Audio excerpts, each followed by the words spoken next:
بس مسئلہ یہ ہے ہم قرآن اور حدیث کو مانتے ہیں، لیکن قرآن اور حدیث کی تشریح پیٹ والی یا حضور کے شاگردوں والی، فائنل ہو جائے گی بات۔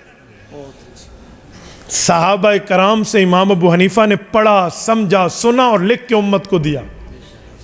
آپ کہیں گے صحابہ نے لکھا کیوں نہیں؟ وہی لکھ کے دے دیتے۔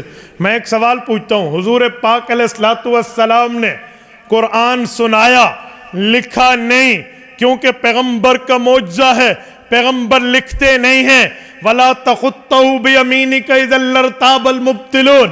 پیغمبر علیہ السلام کے شاگردوں نے اپنے استاذ پیغمبر پہ اترنے والے قرآن کو لکھا، استاذ کے کام کو مکمل کیا۔ حضور کے صحابہ نے اپنے استاذ حضور پاک کے کام کا حق ادا کیا۔